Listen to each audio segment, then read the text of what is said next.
This is Civil Defiance, and today we're talking about the one place in America that is supposed to be the most free, the most open to debate, the most resilient against ideological capture, the university campus. And let me tell you, that promise is dead.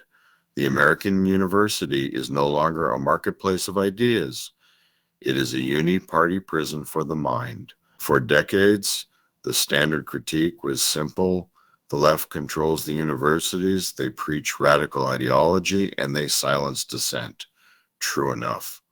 But the current situation is far more insidious. It's not just a fight for one ideology, it's a uni-party fight over who gets to control the censorship apparatus. The fight is no longer about preserving academic freedom, it's about weaponizing government power, both state and federal, to ensure that only the establishment's approved narratives are taught, researched, and debated. Look at the purges happening across the country. We see high-profile cases where university presidents are forced out for not managing political crises in a way that satisfies the establishment.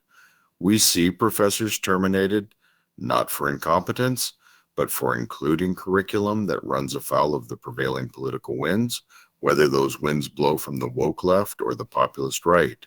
Consider what is happening in states that have implemented so-called viewpoint diversity laws. These laws sound wonderful on the surface. Who isn't for diversity of thought? But in practice, they grant enormous power to political boards of trustees, boards appointed by the political class, to investigate, pressure, and ultimately fire tenured professors for teaching or assigning material that is deemed not sufficiently diverse or that doesn't include fringe perspectives. This is a uni-party shell game. When the left controls the campus, they use administrative policies, Title IX's investigations, and DEI bureaucracies to enforce their orthodoxy.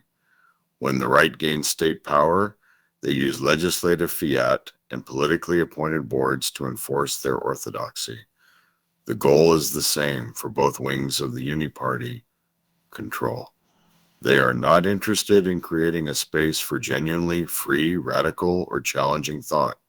They are only interested in making sure that the academics they dislike are silenced and the academics they like are protected. They are fighting over who gets to hold the leash on the academic freedom dog. And let's be clear about the sheer cost of this interference. When politicians dictate what can and cannot be taught, the quality of education suffers immediately. Professors feel compelled to pull back from controversial or cutting-edge research. They self-censor. They assign readings that are safe rather than those that challenge. We are raising a generation of highly credentialed, expensive cowards, afraid to speak the truth for fear of losing their jobs, their grants, and their academic standing. This is how you rot a republic from the inside out, by making critical thought a punishable offense. The most devastating weapon in the Uni-Party's arsenal against academic freedom is federal funding. Universities are fundamentally addicted to the government dollar, whether it's through research grants from the NIH and NSF or student loans and grants that prop up their tuition. This addiction makes them vulnerable to political coercion. We have recently seen the federal government use the threat of withdrawing billions of dollars in grants and contracts to force universities to comply with politically charged demands. This is the definition of the federal funding whip.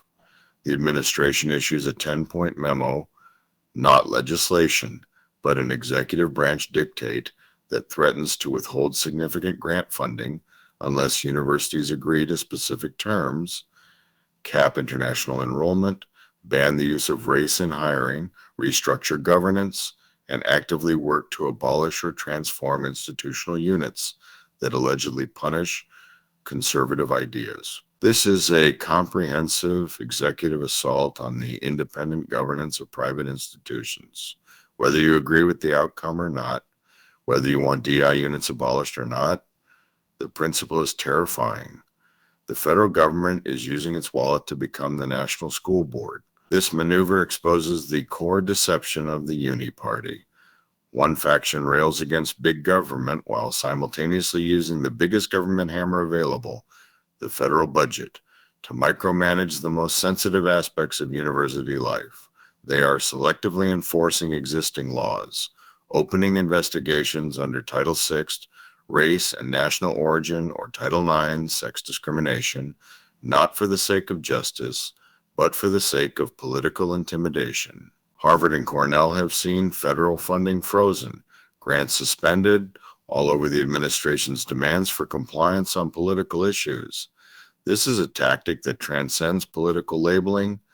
It is the Uni-Party bureaucracy expanding its reach and forcing conformity from the top down. They're creating a chilling effect that makes every administrator, every dean, and every professor look over their shoulder before they speak, teach, or protest. But the cancer of censorship isn't just coming from the top, it has metastasized into the student body itself.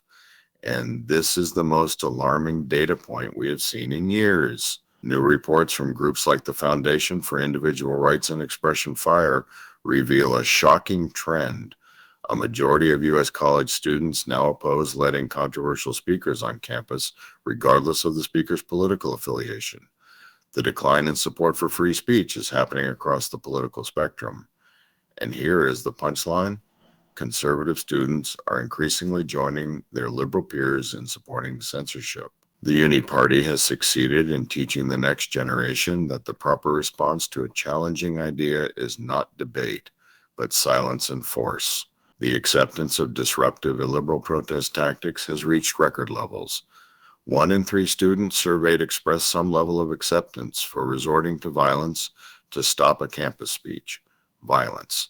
Not just shouting down a speaker, not just blocking an entrance, but physical confrontation. This is a terrifying level of authoritarian thinking, incubated on campuses where administrators have been too spineless to defend the most basic constitutional principles. Students, having witnessed the academic purges and the political firings, are correctly internalizing the lesson. Conformity is safety. Dissent is dangerous. The result is massive self-censorship. Students are afraid to disagree with professors or express unpopular opinions on controversial topics, especially on issues like the Israel-Palestine conflict, which a majority of students find difficult to discuss honestly. The Uni-Party loves this. A generation that fears expressing disagreement is a generation that will never organize against centralized power. A student body that polices itself is a cheaper, more efficient tool of control than a standing army. The goal is to eliminate the university as the final bastion of independent, critical thought. Once the Uni-Party controls what is taught, what is researched, and what is allowed to be said, their ideological victory is complete. The system of education becomes a massive 4-year loyalty training program for the administrative state. We must embrace civil defiance to fight this academic purge. First, demand real academic freedom, not viewpoint diversity. Viewpoint diversity laws are a Trojan horse for political control. Academic freedom, the right of professors and students to research and teach without interference from politicians or administrators, is the only true shield. Demand your state legislators repeal any law that gives political appointees the power to dictate curriculum or fire tenured faculty based on political metrics. Second, defund the coercion. Federal funding is the lever of control. If you are an alumnus, withhold donations until your university publicly pledges to reject federal money tied to politically motivated conditions and demands for ideological compliance. Break the addiction to the federal dollar. Third, challenge the student censors. We must rebuild a culture of resilience and debate. If you are a student, actively create and participate in spaces that welcome controversial thought. Organize events for speakers who are despised by both sides of the Uni-Party divide. Force the debate out of the shadows. Use peaceful, defiant speech as the weapon against those who preach violence and silence. The American university was meant to be the place where dangerous ideas were tested, sharpened, and either proven or destroyed by logic, not by administrative terror or legislative threats.